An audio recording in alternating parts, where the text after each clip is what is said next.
5장. 갑자기 군인 한 무리가 나타나 장전된 소총의 괴물이 판을 우리 집 현관 계단에다 쾅쾅 울리며 내려놓는 바람에 오찬을 들던 사람들은 모두 놀라 허둥지둥 식탁에서 일어났다. 그리고 빈손으로 부엌에 막 다시 들어오던 조 부인 역시 아이고 이런, 아이고 맙소사, 대체 어디로 간 거지 파이가?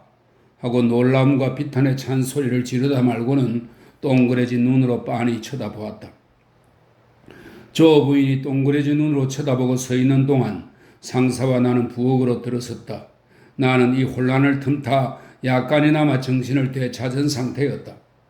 아까 나에게 말을 던진 사람은 바로 이 상사였는데 그는 이제 방 안을 빙 둘러보며 오른손으로는 권하기라도 하듯이 우리 집 사람들한테 수갑을 내밀고 왼손으로는 내 어깨를 짚은 채 서 있었다. 실례합니다, 신사숙녀 여러분, 상사가 말했다. 문간에서 대거 똘똘한 도련님한테도 말한 것처럼. 설명문입니다. 그런데 그는 그런 말을 하지 않았다. 저희는 지금 왕명을 받들어 추적 임무를 수행하는 중으로 대장장이의 도움이 필요해서 왔습니다. 미안하지만 무슨 일 때문에 그 사람을 찾는 거죠? 누나가 퉁명스레 대꾸했다. 누나는 늘 사람들이 어떻게 매부 같은 사람을 찾을 수 있느냐는 듯이 발끈하곤 했다. 부인, 상사가 정중하게 대답했다. 제 개인적으로는 그 사람의 훌륭하신 부인을 알게 되는 영광과 즐거움을 누리기 위해서라고 답변하겠습니다만 왕명을 받드는 사람으로서는 약간의 일거리를 부탁하기 위해서라고 대답하는 바입니다. 상사로서는 꽤 멋있는 답변이라고 모두들 여겼다. 펌벌추크 씨가 훌륭한 대답이야 하고 모두에게 들릴 만큼 큰 소리로 외칠 정도였다. 이것 보시오 대장장이 양반. 이때쯤에서 조가 대장장이라는 것을 눈으로 구별해낸 상사가 말했다. 이 수갑에 문제가 좀 생겼는데 한쪽 좌물쇠가 고장이 나서 제대로 짝을 지어 구실을 못하고 당장 사용할 때가 있어서 그러니 한번 살펴봐 주겠소? 조는 수갑을 살펴보곤 그것을 고치려면 대장간에 불을 지펴야 하며 시간도 1시간으로는 안 되고 2시간 가까이 걸릴 것이라고 했다. 그래요? 그럼 즉시 일에 착수해 주시겠소? 대장장이 양반? 말에 막힘이 없는 상사가 말했다. 나라의 공무를 집행하기 위한 것이니까 말이오. 그리고 만약 내 부하들이 조금이라도 거들어 줄 게 있다면 도와줄 수 있도록 하겠소. 이 말과 함께 그의 부하들을 소리쳐 불렀다. 그러자 부하들이 우르르 몰려들어 한 사람씩 차례로 부엌에 들어오더니 한 구석에다 자신들의 무기를 걸어 총으로 세워놓았다.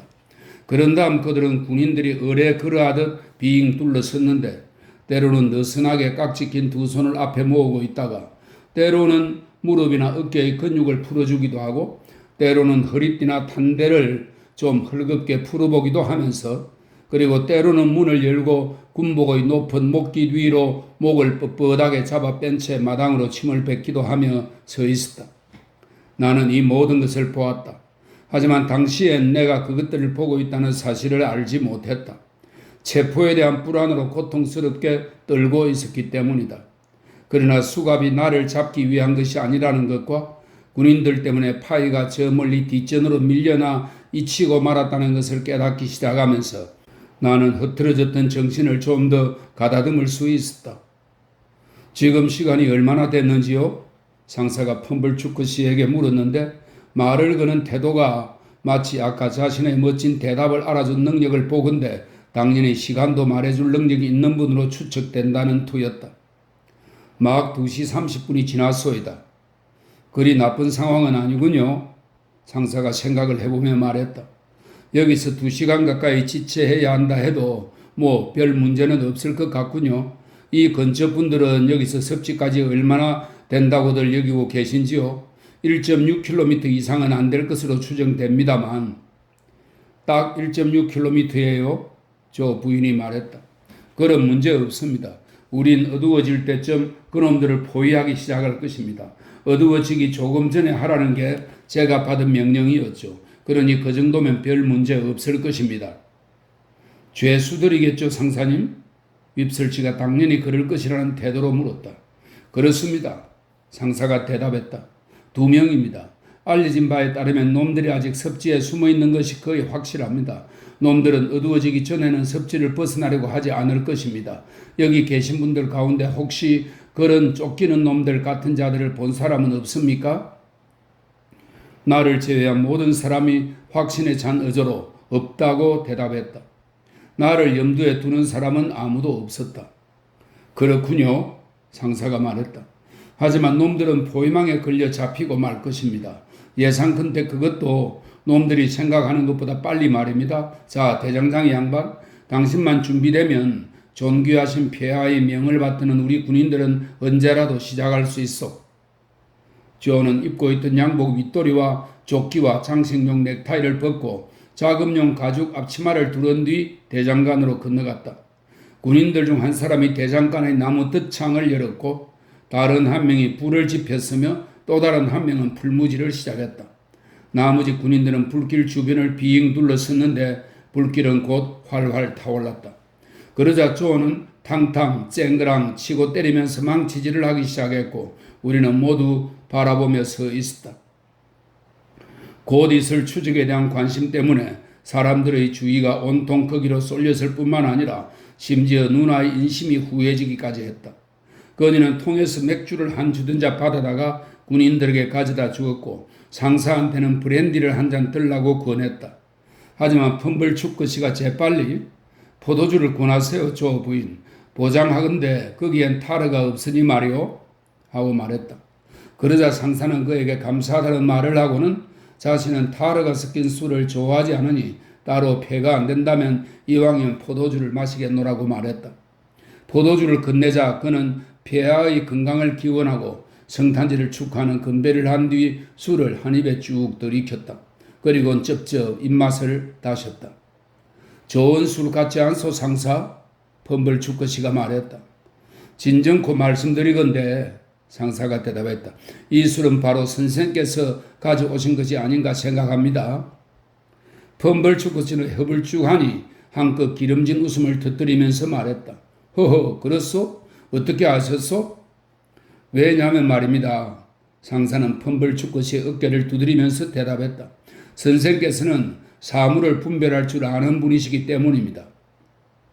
그렇게 생각하시오? 펌벌축거씨는 아까와 똑같은 웃음을 다시 터뜨리며 말했다. 자, 한 잔 더 드시오. 선생께서도 같이 드시죠. 자, 건배. 상사가 대답했다.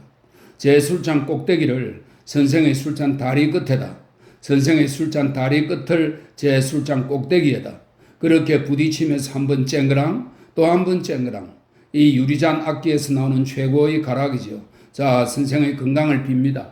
부디 만수무강하신 가운데 바로 지금 이 순간 그러신 것처럼 언제나 변함없이 만사를 훌륭하게 판단하실 수 있기를 기원합니다. 상사는 다시금 단숨에 자신의 술잔을 털어놓고는 즉시 또 한 잔 들이킬 준비가 되었다는 표정을 지었다. 내가 가만히 보니 펌벌축거씨는 손님을 환대한답시고 자기가 선물로 준 그 포도주가 이젠 자기 것이 아니라는 걸 잊은 채 조 부인한테서 술병을 빼앗아서는 한껏 흥에 넘쳐가지고 술잔을 이리저리 돌려대며 혼자 모든 생색을 다 내고 있었다. 나까지도 좀 얻어맞았을 정도다. 그러다가 그의 포도주 인심은 너무 지나치게 후해져서 첫 번째 술병이 술이 다 떨어지자 나머지 술병까지 가져오라고 하더니 역시 아낌없이 따라주며 술잔을 이리저리 돌려댔다. 이렇게 모두 대장간에 둘러서서 때를 지어 신나게 먹고 마시며 즐기는 동안 그들을 지켜보던 나는 섭지에 있는 내 도망자 친구가 오찬에 정말 끔찍이도 훌륭한 양념구실을 하고 있다는 생각이 들었다. 그들의 연회는 내 도망자 친구 덕분에 생긴 흥분으로 자리에 활기가 가득 차기 전까지는 그 즐거움이 4분의 1도 못 되었더랬다. 그런데 이제 그들은 모두 그 두 악당들이 잡힐 거라는 기대로 신이 나 있었으며 이에 마치 풀무도 도망자들을 잡으라고 어르렁거리는 듯 했고 불길 역시 그들을 잡기 위해 너울거리는 듯 했으며 연기 또한 그들을 뒤쫓기 위해 급히 사라지는 듯 했다. 탕탕 때려대는 조의 망치질 소리도 그들을 잡으라고 소리치는 듯 했고 벽에 비친 그 모든 검은 그림자들도 불길이 솟구쳤다 가라앉거나 빨갛게 장렬한 불꽃들이 떨어져 꺼질 때마다 그들을 향해 위협하며 흔들거리는 듯 했다. 그러는 동안 동정심에 찬 내 어린 상상의 눈에는 바깥의 창백한 오후가 그토록 창백해진 것은 바로 가련하고 불쌍한 그들, 도망자들 때문인 것처럼 보였다. 마침내 조의 일이 끝났다. 그리고 탕탕 울리는 소리와 어리렁거리는 불길도 멈추었다. 조가 양복 윗도리를 다시 입으면서 용기를 내어 우리 중 몇 사람이 군인들과 함께 가서 수색의 결과가 어떻게 되는지 한번 알아보는 게 어떠냐고 제안했다. 펌벌추크 씨와 허벌 씨는 담배를 피워야 하는 데다가 숙녀들을 놔두고 갈 수 없다는 핑계를 대며 거절했다. 하지만 윕슬 씨는 조가 간다면 자기도 가겠다고 했다. 이에 조는 좋다고 하면서 만약 조 부인이 승낙해 준다면 나도 데리고 가고 싶다고 했다. 확신하건대 이 일에 대해 모두 알고 싶은, 특히 그 결과가 어떻게 될지 궁금한 누나의 호기심이 아니었다면 우리는 결코 가도 좋다는 허락을 받지 못했을 것이다. 누나는 거절하지 않고 다음과 같은 조건만 달았다. 저 녀석 머리통이 총알로 박살이 난 채 데려와서는 나한테 다시 붙여놓으라고 하지 말아요. 상사는 부인들에게 정중하게 작별 인사를 했다. 그리고 펌벌추크 씨와는 마치 전우라도 되는 것처럼 헤어졌다. 그가 정신이 말짱한 상태에서도 목구멍을 촉촉이 적시며 넘어가는 무언가가 있을 때와 똑같이 그렇게 이 신사 양반의 능력을 한껏 알아주었을지는 몹시 의심스럽지만 말이다. 상사의 부하들은 소총을 다시 집어들고 정렬했다. 윕슬 씨와 조 그리고 나는 반드시 후미에서 따라와야 하며 또 습지에 도착한 뒤에는 한마디도 하면 안 된다는 엄한 지시를 받았다. 우리 모두 춥고 쌀쌀한 밖으로 나와 수색할 곳을 향해 나아가고 있을 때 나는 반역적이게도 조에게 속삭였다. 조, 난 우리가 그들을 찾지 못했으면 좋겠어요. 그러자 조도 나한테 이렇게 속삭였다. 그들이 이미 어디론가 달아나고 없으면 너에게 일실링을 주마 핍. 길거리를 배회하다가 우리를 따르는 마을 사람은 아무도 없었다. 춥고 잔뜩 찌푸린 날씨인데다 길거리는 황량했고 땅은 걷기에 고약했으며 어둠까지 밀려오는 시각이었으므로 사람들은 모두 집안의 따뜻한 불가에 모여 앉아 성탄절을 기념하고 있었다. 불빛 환한 창가로 급히 달려와서 우리가 지나가는 것을 바라보는 얼굴이 몇몇 있었지만 밖으로 나오는 사람은 아무도 없었다. 우리는 마을 어귀의 길 안내판을 지나 교회 묘지가 있는 데까지 곧장 나아갔다. 거기서 우리는 상사의 손짓 신호를 받고 몇 분 동안 멈춰 섰는데 그동안 그의 부하 2~3명이 흩어져서 무덤 사이를 수색하고 또 교회 입구 현관도 살펴보았다. 그들은 아무것도 발견하지 못한 채 다시 돌아왔고 이어서 우리는 교회 묘지 옆쪽에 난 출입문을 통해 넓게 트인 섭지로 나아갔다. 이곳으로 나오자 사나운 진눈빛 깨비가 동풍과 함께 우리를 향해 거세게 몰아쳤다. 그래서 조는 나를 등에 업었다. 음산하고 황량한 습지대로 나오자 즉 다른 사람들은 전혀 모르고 있는 바로 내가 8, 9시간 전쯤에 찾아와서 거기 숨어있는 2사람을 모두 보았던 그곳으로 나오자 나는 비로소 한 가지 생각을 떠올리며 무시무시한 두려움에 사로잡혔다. 만약 우리가 그들을 발견하게 된다면 나의 그 죄수는 군인들을 데리고 온 게 바로 나라고 생각하지 않을까? 그는 나한테 거짓말치는 사기꾼 녀석이 아니냐고 물었더랬다. 그리고 또 만약 내가 그를 쫓는 일에 가담한다면 나는 지독한 악질 사냥개 새끼일 거라고 말했더랬다.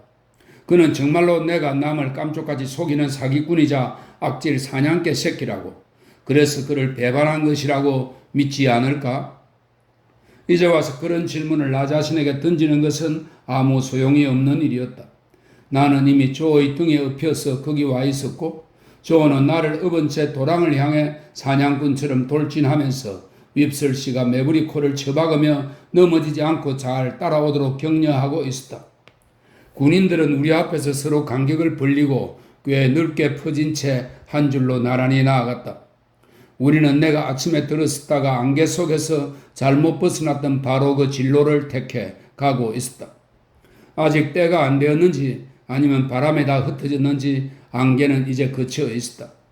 낮게 들여온 빨간 노을빛 아래로 등대와 교수대, 포병대 자리가 있는 언덕, 그리고 반대편 강변 등이 온통 축축하게 젖은 낯빛이긴 했지만 모두 분명하게 보였다. 내 가슴이 주어의 넓은 어깨에 대장장이처럼 쾅쾅 부딪히는 가운데 나는 죄수들이 혹시 보이지 않나 하고 사방을 두리번거렸다. 아무도 보이지 않았고 아무 소리도 들리지 않았다. 휩쓸시는 헉헉대는 신음소리와 가쁜 숨소리로 이미 두 차례나 나를 몹시 놀라게 했다. 하지만 이제 나는 그 소리를 구별할 수 있었고 우리의 추적 대상과 분리해서 그 소리를 들을 수 있었다. 문득 아직도 줄칼로 갈아대는 소리가 들렸다고 생각한 나는 소스라치며 깜짝 놀랐다. 하지만 그것은 양의 목에 달린 방울 소리였다. 양들은 풀 뜯어먹던 것을 멈추고는 겁먹은 얼굴로 나를 쳐다보았다. 그리고 소들은 바람과 진눈깨비로부터 고개를 돌린 채 마치 그 두 가지 불편사항에 대한 책임이 우리에게 있다고 여기는 것처럼 잔뜩 화가 난 얼굴로 우리를 노려보았다. 하지만 이것들과 저문은 겨울날의 한기로 풀림마다 바르르 떨리는 것을 제외하고는 섭지의 황량한 정적 깨는 것은 아무것도 없었다. 군인들은 옛 포병대 자리가 있는 쪽으로 계속 나아갔고 우리도 약간 뒤에 떨어진 채 그들을 따라 계속 나아갔다. 바로 그때 우리는 모두 그 자리에 멈춰 서고 말았다. 갑자기 비바람을 타고 한 줄기 기다란 외침 소리가 들려왔기 때문이다. 그 소리는 반복해서 들렸다. 동쪽으로 멀리 떨어진 곳에서 나는 소리였는데 길고 크게 질러대는 소리였다. 아니 그보다는 소리의 혼란스러운 성격으로 미루어 보건대 둘 또는 그 이상이 함께 외치되고 있는 소리 같았다. 상사와 그와 가장 가까이 있던 부하들이 숨을 죽인 채 상황을 그렇게 판단하며 이야기하고 있을 때 조와 내가 그들이 있는 곳에 이르렀다. 한순간 귀를 기울여 들어본 후 판단을 제대로 한 조는 그들의 의견에 동의했으며 판단을 제대로 하지 못한 휩쓸씨도 동의했다. 결단력 있는 사람인 상사는 외치는 소리에 응답을 해서는 안 되며 즉시 진로를 바꾸어 소리가 나는 쪽을 향해 속보로 달려가라고 부하들에게 명령했다. 우리는 오른쪽으로 즉 동쪽을 향하여 비스듬히 방향을 틀었고 조는 엄청나게 쿵쿵거리며 내닫기 시작했다. 나는 떨어지지 않도록 그를 꼭 붙잡고 있어야 했다. 이젠 정말 맹렬히 달려가는 상황. 조가 놀랠 노자야. 달려가는 내내 그가 한 말은 딱 이 두 마디밖에 없었다. 놀랠 노자야 라고 부르는 상태가 되었다. 뚝 아래로 내려갔다가 뚝 위로 올라왔으며 목책 추리문을 뛰어넘었고 도랑으로 첨벙 뛰어들었으며 거친 골풀 사이를 헤치며 내달았다. 아무도 앞을 가리지 않고 달렸다. 외치는 소리가 가까워질수록 그것이 한 사람 이상의 목소리라는 사실이 점점 더 분명해졌다. 이따금 소리가 완전히 멈춰버린 듯한 때도 있었다. 그러면 군인들은 걸음을 멈추었다. 그러다가 다시 소리가 터져나오면 군인들은 전부 다 더욱 빠른 속도로 소리 나는 쪽을 향해 내달았고 우리도 그 뒤를 쫓아 달렸다. 잠시 후 우리는 소리 나는 곳 아주 가까이까지 도달해서 한 사람이 사람 살려 하고 외치고 다른 한 사람이 죄수들 여기 있다. 도망자들 여기 있다. 수색대 도망 죄수들이 이쪽에 있다. 하고 외치는 소리를 들을 수 있었다. 그러더니 두 사람의 목소리는 서로 치고받고 싸우느라 묻혀버린 듯 했는데 그러다가는 다시 터져 나오곤 했다. 그러면 소리가 다시 들리는 순간 군인들은 다시 사슴처럼 내달렸고 조도 그 뒤를 따라 달렸다. 소리 나는 곳에 아주 바짝 근접했을 때 상사가 제일 먼저 뛰어들었다. 그리고 곧바로 그 뒤를 이어 그의 부하 둘이 뛰어들었다. 남은 우리까지 모두 뛰어들었을 때 그들은 이미 공이치기를 당긴 채 소총을 앞으로 겨누고 있었다. 여기 두 놈 다 있다. 도랑바닥에서 더잡이를 부리면서 상사가 숨이 찬 목소리로 외쳤다. 이놈들 멈춰라. 이 망할 놈의 야수 같은 자식들. 서로 당장 떨어지지 못해. 물을 튀기고 진흙이 날아다니며 욕설이 난무하는 가운데 주먹과 발길질이 오가고 있었다. 그러자 군인들 몇 명이 더 도랑으로 내려가 상사를 도왔다. 그리고 내 친구인 죄수와 다른 죄수를 따로 떼어내서 끌고 나왔다. 두 사람은 피를 흘리며 숨을 헐떡거리고 있었는데 여전히 서로 욕을 퍼부어대면서 싸우려 했다. 물론 나는 두 사람 다 즉시 알아보았다. 잘 알아두시오. 내 죄수가 너들너들한 소매자락으로 얼굴에서 피를 닦아내면서 그리고 잡아 뽑힌 머리털을 손가락에서 털어내면서 말했다. 저놈을 붙잡은 건 바로 나요. 저놈을 당신들에게 넘겨주는 건 바로 나란 말이오. 그 점 분명히 알아두시오. 그게 뭐 별거라고 그래? 상사가 말했다. 그래봤자 니놈한테 도움될 것은 거의 없을 거다. 니놈의 곤란한 처지도 전혀 다를 바 없으니까 말이야. 자, 수갑을 채워라. 나한테 무슨 도움이 되길 기대해서 그러는 게 아니오. 지금 이렇게 된 것만으로도 난 더 바랄 게 없어. 내 죄수는 탐욕스러운 웃음을 터뜨리면서 말했다. 내가 저놈을 붙잡았어. 저놈은 그걸 알고 있지. 난 그걸로 충분하오. 다른 죄수는 완전 사색이 되어 있었다. 오래전에 생긴 얼굴 왼쪽의 흉터 외에도 그의 온몸은 멍과 찢긴 상처투성이인 것처럼 보였다. 그는 너무나 숨이 차서 그들 둘에게 각각 수갑이 채워질 때까지 말을 한마디도 못한 채 땅에 쓰러지지 않도록 군인 한 사람에게 겨우 몸을 기대고 있을 뿐이었다. 명심하시오 병사들. 저놈은 나를 살해하려고 했어. 이것이 그가 한 첫마디였다. 하려고 했다고? 내 죄수가 경멸에 찬 얼굴로 말했다. 그러니까 살해하려고 했다가 안 했다는 거지? 자 보시오. 내가 저놈을 붙잡았고 당신들에게 넘겨주었어. 그게 바로 내가 한 행동이요. 난 저놈이 섭지에서 빠져나가려던 걸 막았을 뿐만 아니라 저 녀석을 이리로 다시 끌고 왔어. 저놈이 감옥선으로 되돌아가도록 여기까지 끌고 온 거란 말이오. 저놈은 말이오. 놀랍게도 신사라오. 저 악당놈이 말이오. 그러니까 감옥선은 이제 나 덕분에 저 신사놈을 다시금 모시게 된 셈이오. 자, 저놈을 살해하려 했나고요? 내가 저놈을 붙잡아 끌고 가는 게 저놈한테 더 치명적일 텐데 저놈을 살해하는 게 나에게 무슨 가치가 있겠소? 다른 죄수는 여전히 헐떡이면서 말했다. 저놈은 나를 살해하려고 했소. 정인이 되어 주시오. 좀 들어보시오. 내 죄수는 상사에게 말했다. 난 단독으로 감옥선에서 탈출해 나왔어. 난 과감히 시도를 해서 성공했어. 난 마찬가지로 환장할 만한 추운이 섭지도 충분히 빠져나갈 수 있었어. 만약 저놈이 여기에 있다는 것만 발견하지 않았다면 말이오.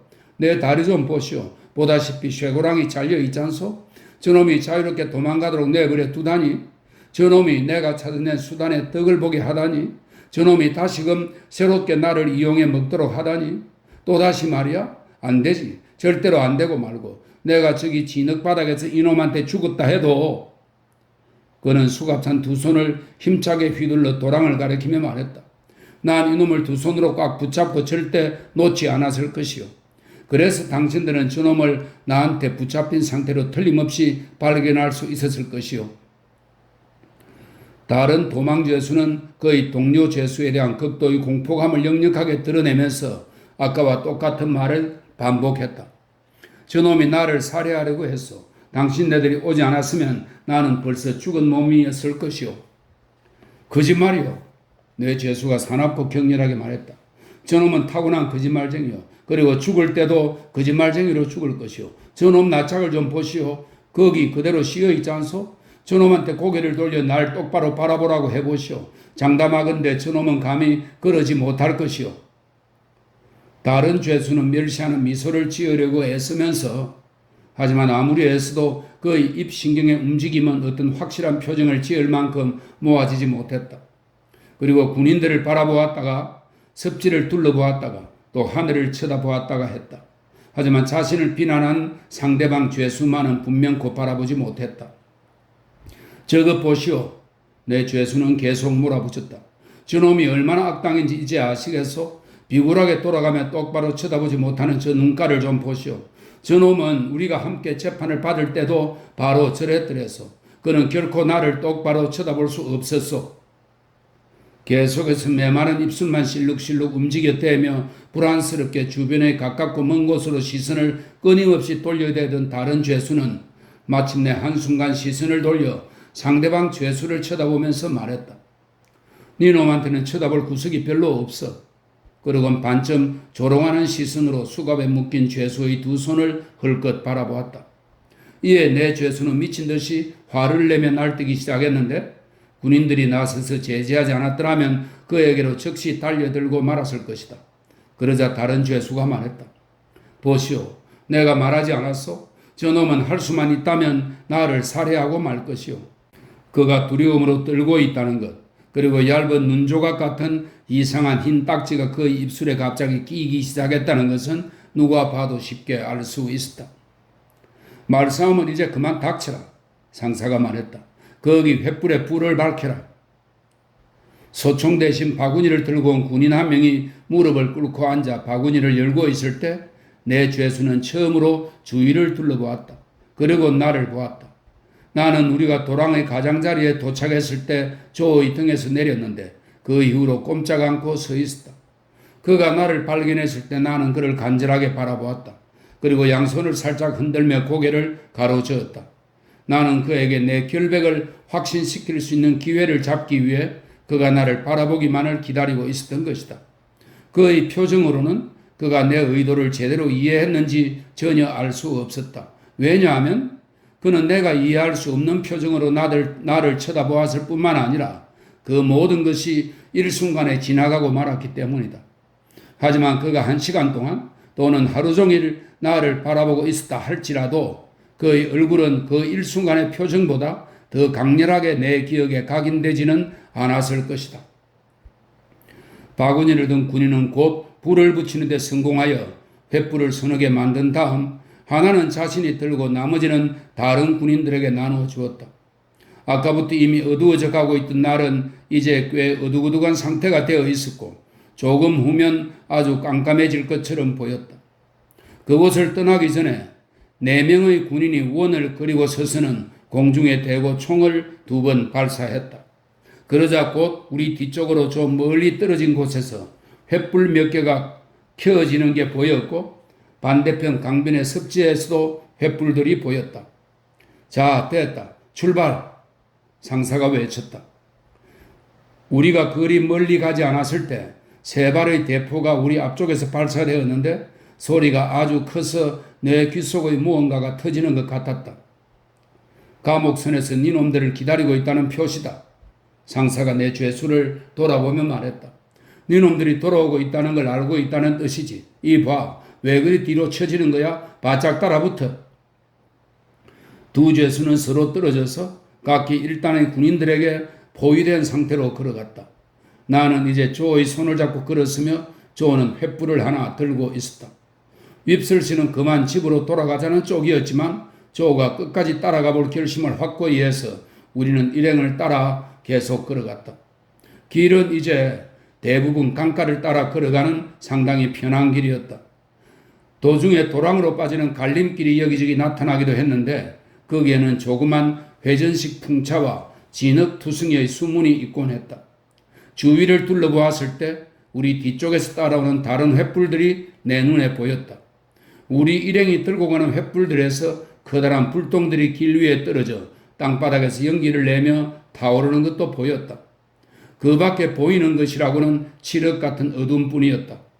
우리가 들고 오는 횃불은 송진이 타는 불길로 우리 주변의 공기를 따뜻하게 덮였다.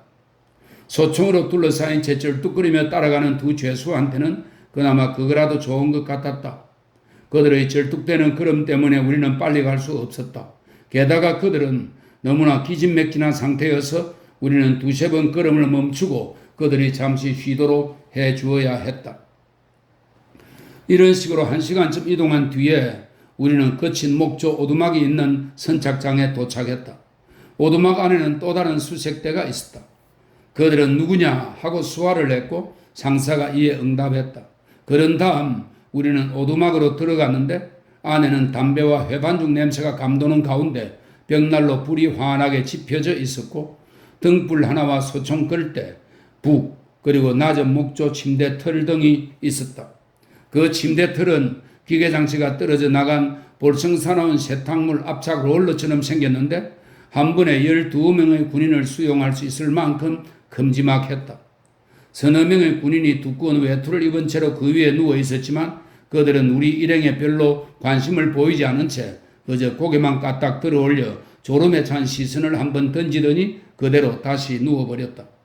상사는 모종의 보고 비슷한 것을 한 다음 장부에다 무언가를 기록했다. 그러고 나자 내가 다른 죄수라고 불렀던 죄수가 그의 호송 군인들과 함께 불려 나가더니 배를 타고 먼저 떠났다. 내 죄수는 처음 그 한 번 외에는 결코 나를 다시 쳐다보지 않았다.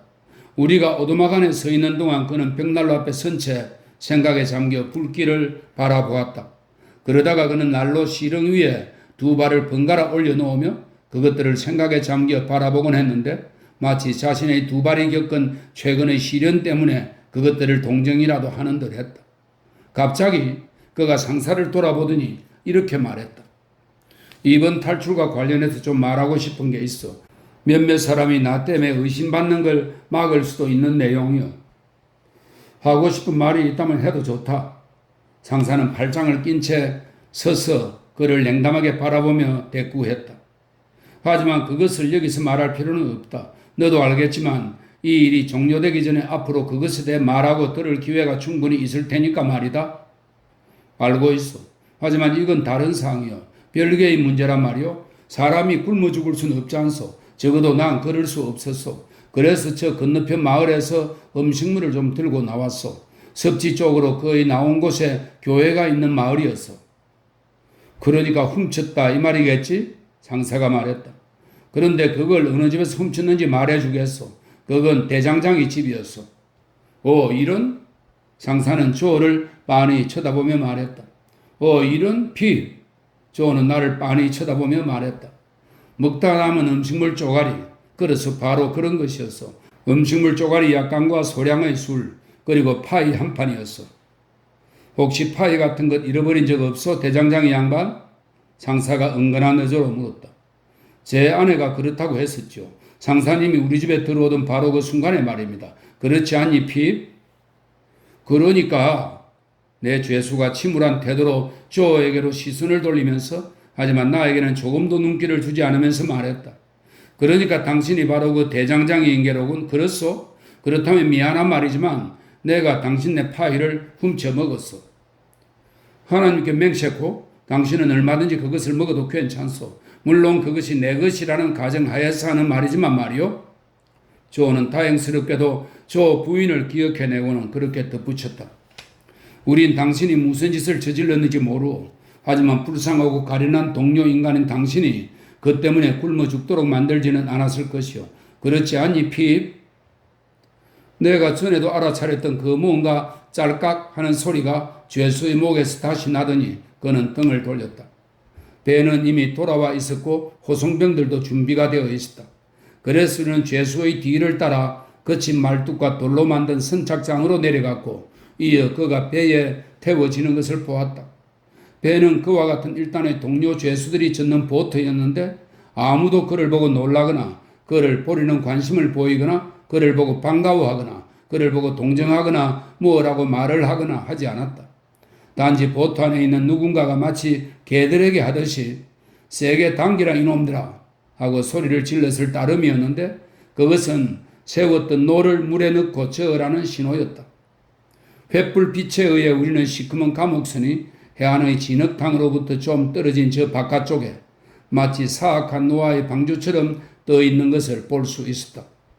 육중한 녹슨 쇠사슬로 빙 둘러쳐지고 묶이고 잡아 메어져 있는 그 감옥선은 내 어린 눈에 죄수들처럼 쇠가롱을 차고 있는 것처럼 보였다. 우리는 보트가 감옥선 옆에 나란히 서는 것을 보았고 죄수가 배전 위로 끌어올려져서 사라지는 것을 보았다. 타다 남은 횃불들은 강물에 내 던져져 쉬쉬쉬 소리를 내며 꺼져버렸다. 마치 죄수에게는 모든 것이 끝장났다는 듯이. 6장 뜻밖의 면죄부가 주어진 내 좀도둑질 행위에 대해 내 마음 상태는 그 일을 솔직하게 털어놓아야 한다는 쪽으로 기울지 않았다. 그렇지만 내 마음의 밑바닥에 선한 양심이 조금은 남아있었다고 나는 믿고 싶다. 발각될까 하는 두려움에 더 이상 떨지 않아도 되었을 때 내가 조 부인에 대해서 양심의 가책 같은 여린 감정을 조금이라도 느꼈다든가 하는 기억은 없다. 하지만 나는 매부 조만은 사랑했다. 그건 아마 다른 무엇보다도 나의 그 어린 시절에 선량한 그가 나로 하여금 그를 사랑하도록 허락해 주었기 때문이었을 것이다. 그래서 그에 관해서는 내 속마음이 그렇게 쉽게 편안해지지 못했다. 나는 조에게 모든 진실을 털어놓아야 한다고 마음속으로 많이 생각했다. 그가 줄칼을 찾는 것을 맨 처음 보았을 때 특히 그랬다. 하지만 나는 그러지 못했는데 만약 그렇게 했을 때 조가 나를 실제보다 더 나쁘게 생각할지도 모른다는 불안 때문이었다. 조의 신뢰를 잃는 것. 그래서 밤에 부엌의 벽난로 구석에 앉아 영원히 잃어버린 내 동료이자 친구를 비참한 심정으로 바라보아야 하는 것에 대한 두려움 때문에 내 혀는 얼어붙고 말았다. 나는 그의 병적으로 상상해 보곤 했다. 만약 조가 사실을 알게 된다면 이후로 그가 난로가에서 금발의 구레나룻을 쓰다듬고 있는 모습을 볼 때마다 나는 반드시 그가 그 일에 대한 상념에 빠져 있다고 생각하게 될 것이라고. 그리고 만약 조가 사실을 알게 된다면 이후로 전날 먹었던 고기나 푸딩이 다음날 식탁에 올라왔을 때 그가 아무리 무심하게 그것을 바라본다 하더라도 나는 그때마다 그가 혹시 내가 식품 보관실에 들어가지 않았는지 마음속으로 논쟁을 벌이고 있다고 생각하게 될 것이라고. 그리고 만약 조가 사실을 알게 되면 이후 우리의 공동 가정생활의 어느 시기든지 그가 자신의 맥주가 김이 빠졌다든가 진하다든가 하고 말할 때마다 맥주에 타르가 섞였다는 의심을 그가 하고 있다는 확신으로 내 얼굴이 확 달아오르곤 할 것이라고. 요컨대 나는 옳다고 알고 있는 것을 실행할 만큼 용기가 있지 않았다. 나쁘다고 알고 있는 것을 거부하며 행하지 않을 만큼 용기가 있지 않은 것과 마찬가지로 말이다. 그 당시 나는 세상과의 접촉이 전혀 없었으므로 이런 식으로 행동하는 세상의 많은 사람들 중 누군가를 모방하거나 한 것은 전혀 없었다. 완전히 혼자서 깨우친 천재나 다름없이 나는 내 행동 방침을 스스로 찾아서 행동한 것이었다. 감옥선에서 멀리 가지 않아 내가 졸기 시작했으므로 조는 나를 다시 등에 업고 집까지 걸어갔다. 귀갓길은 조에게 힘들고 지겨웠을 게 틀림없는데 녹초가 되어 기분 나빠진 윕설씨가 아주 고약한 심사를 부렸기 때문이다. 만약 그 순간 교회가 활짝 개방되었더라면 그는 아마 조와 나부터 시작해서 추격대 전체를 파문해버리고 말았을 것이다. 하지만 아직 평신도에 불과한 그는 그저 축축한 섭지에 앉아 쉬었다 가기를 고집했는데 너무나 과도하게 앉아있었던 나머지 나중에 그가 부엌 난로불에 말리려고 외투를 벗었을 때 그의 바지에 나타난 정황적 증거가 너무나 명백해서 만약 섭지에서의 그의 행위가 죽을 죄에 해당했다면 그는 결코 교수형을 면하지 못했을 것이다. 그러는 동안 나는 꼬마 주중뱅이처럼 부엌 바닥에서 잡아 일으켜져 두 발로 섰다가 곧 깊은 잠에 빠져들었다가 난로불 열기와 등불 빛과 말소리 속에서 잠시 깨어났다가 하면서 비트적거리고 있었다. 문득 정신을 차려보니 양어깨 사이를 호되게 퍽 얻어맞고 아이고 원 세상에 이런 놈은 없을 거야 하고 정신이 번쩍 들도록 누나가 외쳐준 덕분에 그랬지만 조는 죄수가 고백한 것에 대해 손님들에게 이야기하고 있었고 손님들은 모두 죄수가 식품 보관실에 들어왔을 여러 가지 방법들을 나름대로 제시하고 있었다. 펌블축구씨는 우리 집 구조를 주의 깊게 살펴본 후에 죄수가 먼저 대장간 지붕 위로 올라간 다음 우리 집 지붕 위로 옮겨왔으며 그러고 나서는 그의 침구류 1000조각을 찢어 만든 밧줄로 부엌 굴뚝을 타고 내려왔을 것이라고 주장했다. 펌블축구씨가 아주 확신에 차서 말한 데다 또 자기 생각을 자신의 이륜마차처럼 모든 사람 위로 사정없이 밀어붙였으므로 모두들 그렇게 된 것임에 틀림없다고 동의했다. 물론 윕설씨가 지친 사람의 힘없는 악의를 담아 아닙니다 하고 제법 사납게 소리치긴 했다. 하지만 그는 아무 이론도 없었을 뿐만 아니라 외투마저 벗고 있는 상태였으므로 그는 만장일치로 무시당하고 말았다. 게다가 그는 습기가 정발해 나가도록 부엌 난로불에 등을 향하고 서 있었으므로 그의 등 뒤로 김이 심하게 피어오르고 있었으니 그 꼴로 다른 사람들의 신뢰를 불러일으키기 힘들었을 것이라는 점은 말할 필요도 없을 것이다. 여기까지가 내가 그날 밤 들은 이야기의 전부다. 누나는 마침내 나를 손님들의 눈에 거슬리는 불쾌한 졸음꾼으로서 와락 움켜잡고는 위층의 침대에다 끌어다 주는 호의를 베풀었다. 다만 어찌나 억세게 잡아 끌고 갔던지 마치 내가 쉰개의 구두를 신고는 계단 모서리에다 그것들 전부를 우당탕탕 부딪혀대며 끌려가는 것처럼 들렸다. 앞에서 언급했던 내 마음 상태는 내가 다음날 아침에 일어나기 전에 이미 형성되기 시작했으며 그 일이 잊혀서 어쩌다 특별한 경우 말고는 더 이상 언급되지 않게 된 후까지도 오랫동안 그대로 지속되었다.